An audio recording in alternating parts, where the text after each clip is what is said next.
Pokoknya dicoba saja lah, nanti Mbak Devi akan bisa menghasilkan produk sabun yang bagus, berkualitas, kental, dan busanya banyak gitu.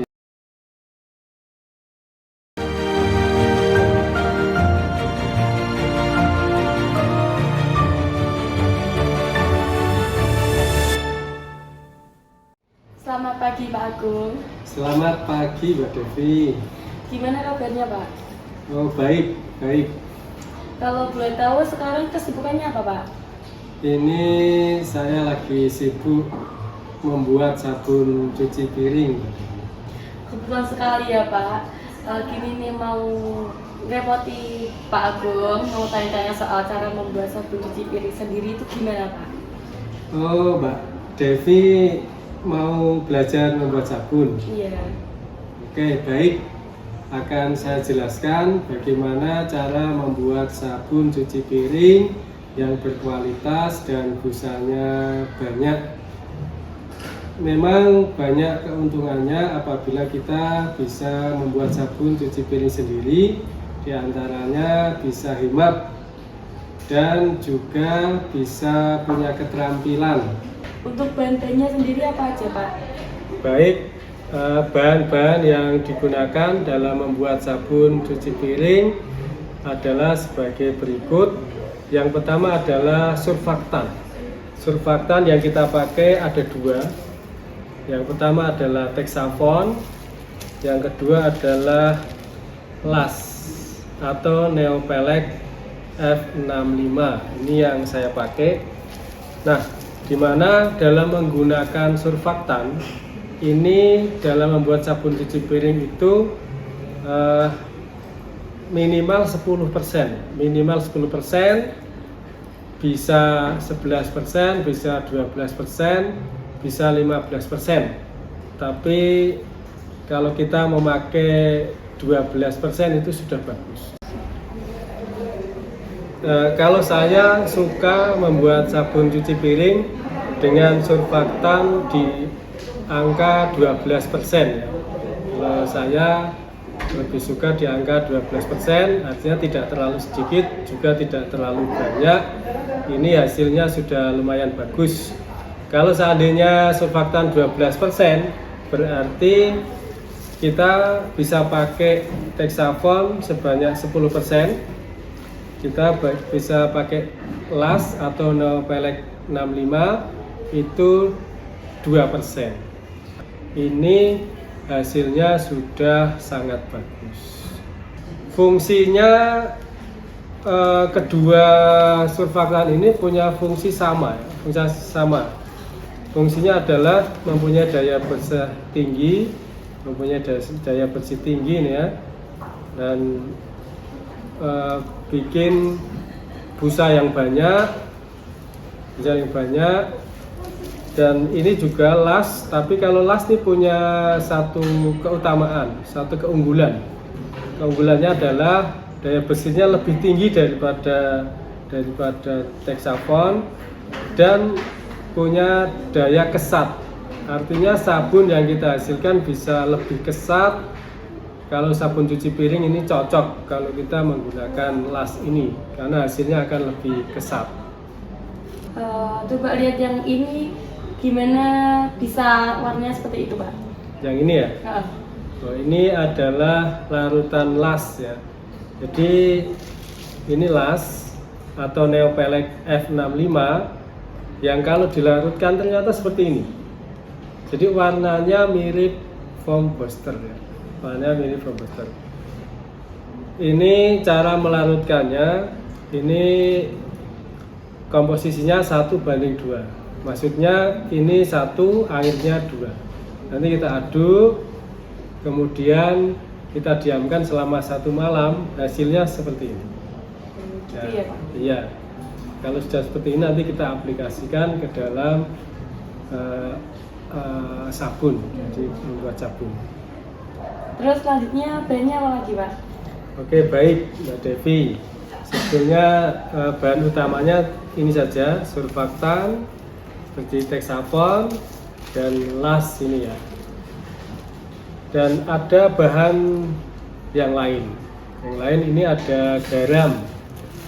Ini kita pakainya garam. Nah, fungsinya apa ini garam? Garam ini fungsinya adalah sebagai pengental, Pak. Ini unik ya, Pak ya. Garam sebagai bumbu dapur biasanya ya. Iya. Tapi ternyata garam ini punya fungsi yang unik di dalam membuat sabun, yaitu punya fungsi sebagai pengental. Tetapi kita juga harus bisa memilih garam yang baik ya, Pak. Garam yang kita pakai itu adalah garam yang kering, bersih, putih, ya, dan lembut. Nah, nanti kita masukkan ke dalam adonan sabun ya. Itu nanti fungsinya ini sebagai pengental, luar biasa. Terus bagaimana cara mengaplikasikannya? Nah, pemakaian garam di dalam membuat sabun itu prinsipnya tidak boleh melebihi 5%. Jadi tidak boleh melebihi dari 5%. Kenapa demikian? Karena kalau terlalu banyak garam ini kurang baik untuk kestabilan kualitas sabun. Jadi kalau saya lebih suka memakai garam di angka 3% atau 4%, di angka itu. Jadi kalau bisa jangan sampai melebihi 5%. Ya, kalau bisa di angka 3% lebih bagus. Nah, di angka 3% lebih bagus. Kalau di angka 4% ya tidak masalah, tapi yang penting tidak boleh melebihi di angka 5%. Nah, garam itu ada juga sulfat ya, sulfat itu sama, sulfat itu juga garam ya, garam, tapi kalau sulfat itu punya fungsi agak sedikit berbeda, yaitu dia mempunyai kemampuan untuk menambah daya bersih juga. Jadi untuk meningkatkan kinerja dari surfaktan tadi, dari Texafon dan las. Nah, tapi demikian pemakaian garam dan sulfat itu tetap akumulasinya tidak boleh dari 5%. Jadi boleh pakai garam saja, boleh pakai sulfat saja, boleh di-mix, boleh pakai garam ditambah sulfat. Kalau kita pakai garam 3%, berarti sulfatnya tidak boleh melebihi 2%, karena jumlahnya itu harus tidak boleh lebih dari 5%. Kalau kita pakai garam 4%, berarti sulfatnya 1%. Nah, begitulah pokoknya prinsipnya, jumlah garam dan sulfat itu tidak boleh melebihi 5% ya Mbak Devi ya. Ya, seperti itu. Ini garam. Fungsinya unik Mbak Devi, yaitu bisa mengentalkan sabun. Gitu ya. Oke. Di samping garam, sulfat gitu ya. Ini ada juga tambahan lagi foam booster. Nah, ini biasanya orang kalau membuat sabun cuci piring itu kan pengen hasilnya busanya banyak ya Mbak Devi. Kalau banyak itu lebih enak, lebih disukai oleh ibu-ibu. Jadi kalau ada sabun cuci piring yang busanya kurang itu kayak kurang gitu ya. Makanya perlu ditambah yang namanya foam booster. Nama foam booster ini biasanya pemakaiannya itu sebanyak 1%. 1% saja. Pemakaiannya cukup 1%. 1% itu berarti kalau kita membuat sabun 1000 ml atau 1 liter, kita cukup menggunakan foam booster sebanyak 10%. Gitu ya. Sebanyak 10 ml. 10 ml dalam 1 liter sabun. Itu sudah cukup ya, sudah cukup. Karena ini sebetulnya hanya menambah busa, bukan menambah daya bersih. Jadi bukan menambah daya bersih ya, ini foam booster itu bukan menambah daya bersih, tetapi hanya menambah busa. Jadi kalau kita mau busanya lebih banyak dan daya bersihnya banyak. Sebetulnya yang kita mau tambah adalah surfaktan atau lasnya juga ini ya kita mau tambah. Tapi kalau hanya busanya saja kita pakai komposter gitu Mbak ya. Iya. Gimana Mbak Devi? Apa ada yang perlu ditanyakan sebelum saya lanjutkan lagi? Ada nih Pak, kalau garamnya sendiri itu sama kayak garam yang bumbu dapur atau beda? Oh iya, sebetulnya kalau kita mau membuat sabun untuk dipakai sendiri ya Mbak Devi ya, itu bebas. Mau pakai garam dapur, mau pakai garam krosok, nggak ada masalah karena itu kan mau dipakai sendiri. Jadi kualitas agak turun-turun sedikit tidak masalah ya. Iya. Tapi kalau kita mau buat sabun yang untuk dijual lagi, kita harus pilih garam yang berkualitas. Jadi biasanya kalau garam dapur itu kan ada tambahannya yodium. Tapi kalau kita membuat sabun, kalau bisa garam yang kita pakai adalah garam teknis, garam industri yang tidak usah ada tambahan yodiumnya. Jadi cukup NaCl nama kimianya ya. Jadi NaCl ini putih bersih dan murni NaCl, tidak ada tambahan yodium. Nah ini akan mendukung kualitas sabun supaya lebih baik, lebih stabil dan lebih tahan lama. Gitu Mbak Devi. Selanjutnya bahan apa lagi Pak? Baik, selanjutnya bahan yang kita gunakan adalah essential oil jeruk nipis. Ini ada jeruk nipis, ya. Fungsinya supaya sabun punya bau jeruk nipis yang juga punya fungsi untuk menghilangkan bau amis. Jadi kalau ada bau-baunya jeruk nipis itu kan bau amisnya bisa hilang dan juga memberi aroma yang nyaman ya, yang enak untuk sabun cuci piring. Dan memang ini aroma favorit untuk sabun cuci piring ya. Sabun, walaupun ada aroma lain, tapi saya lebih suka pakai aroma jeruk nipis gitu ya. Jeruk nipis ini namanya essential oil jeruk nipis. Pemakaian essential oil jeruk nipis ini kalau saya biasa pakai di angka 0,5% dari sabun yang kita buat, atau bisa jadi dinaikkan maksimal menurut saya 1%. Jadi di angka 0,5% sampai 1%. Tapi kalau bibit atau essential oil yang saya punya, saya miliki ini kualitasnya bagus, di angka 0,5%, di angka 0,5% atau 5 ml dari 1 liter sabun yang kita pakai itu sudah cukup bagus. Tapi kalau masih merasa kurang, nanti dinaikkan jadi 6 ml, 7 ml, 8 ml, maksimal 10 ml lah. Itu sudah sangat-sangat bagus ya. Seperti itu. Jadi pemakaian essential oil saya menyarankan di angka 0,5% sampai 1% dari sabun yang kita mau buat. Selanjutnya ada pewarna. Jadi pewarna yang kita pakai ini adalah pewarna hijau tua atau pewarna sabun cuci piring pada umumnya itu ya. Jadi warna hijau tua seperti ini ya, seperti ini nanti jadinya seperti ini. Nah, seperti ini. Mirip sabun yang terkenal itu ya. Sabun yang berkualitas terkenal, ini hijau tua yang kita pilih ya. Ini saya lebih suka pakai pewarna bubuk ya. Pakai pewarna bubuk kenapa? Karena ini bisa kita timbang, bisa kita gramasi ya. Ya, bisa kita timbang. Saya biasa pakai ini sedikit saja, jadi sedikit saja secukupnya ini pewarna. Kemudian selanjutnya supaya membuat sabun itu awet, maka kita perlu yang namanya EDTA. Ini namanya EDTA. EDTA ini pengawet sabun dan juga bisa meningkatkan kualitas sabun ya. Ini namanya EDTA.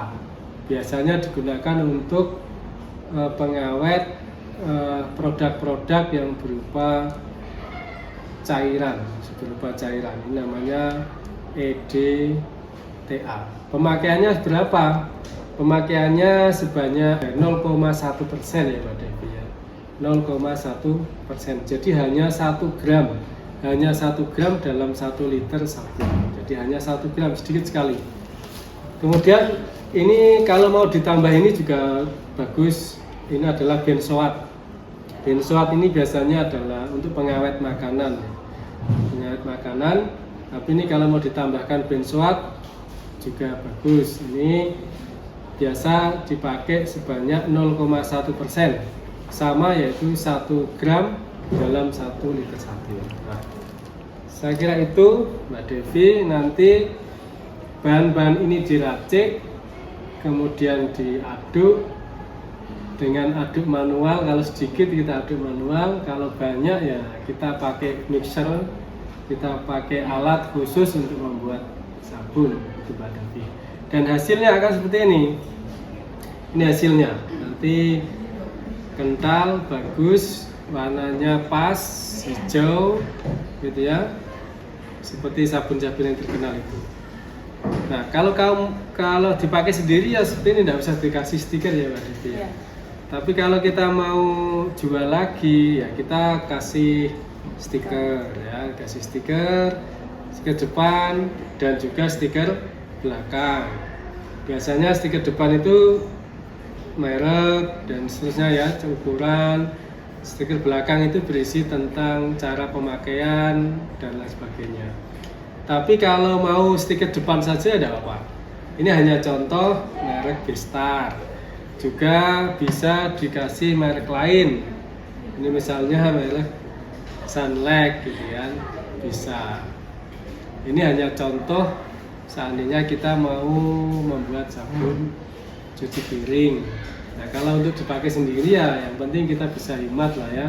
Bisa ditaruh di jerigen atau di tempat mana sehingga kita bisa simpan dalam kondisi tertutup. Jadi kalau saya mau buat sendiri, tadi kan surfaktannya 12%, garamnya 5%, terus yang lainnya berapa tadi Pak, lupa?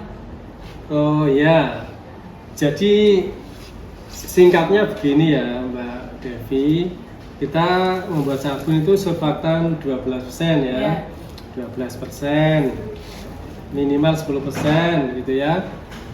Kemudian ini garamnya di maksimal 5%, jadi bisa 3%, 4%, maksimal 5%. Kemudian ada lagi ini essential oil, itu cukup 0,5% sampai 1%. Kemudian ini ada EDTA 0,1%. Ini ada benzoat 0,1%. Kemudian ini ada foam booster ya, foam booster cukup 1% ya. Kemudian apalagi ya, ini pewarna ya. Pewarna ini secukupnya ya. Ya kurang lebih ini kalau saya buat 1 liter biasanya 0,5 gram, hanya setengah gram 1 liter, malah bisa kurang ya, 0,5 gram ya, seperti itu. Saya kira itu. Kemudian nanti diaduk-aduk akan jadi sabun yang bagus, sabunnya kental ya Mbak Devi. Nanti sabunnya cukup kental, busanya juga banyak dan wangi gitu ya, kualitasnya bagus. Pokoknya dicoba saja lah, nanti Mbak Devi akan bisa menghasilkan produk sabun yang bagus, berkualitas, kental, dan busanya banyak gitu ya. Ya, kalau boleh tahu beli bahan-bahannya itu dari mana Pak? Oh ya, Mbak Devi bisa beli di Shopee ya, bisa di toko Dunia Sabun Karya Agung. Jadi di sana ada paket bahan sabun untuk praktek sabun cuci piring. Bisa pilih ya, yang untuk 5 liter, yang bisa untuk yang 3,5 liter, bisa plus botol, bisa bahannya saja gitu ya. Bisa Anda bisa pilih-pilih lah. Tokonya adalah Dunia Sabun Karya Agung di Shopee ya Pak ya. Terima kasih Pak Agung untuk hari ini. Semoga ilmunya bermanfaat. Nanti saya akan praktekkan sendiri di rumah. Dan nanti saya juga order di sampingnya Pak Agung. Semoga Pak Agung kalau sehat dan sukses selalu. Baik, terima kasih Mbak Devi. Semoga Mbak Devi juga bisa membuat sabun sendiri ya di rumah dan bisa berbagi dengan teman-teman yang lain. Sukses selalu Mbak Devi. Terima kasih Pak.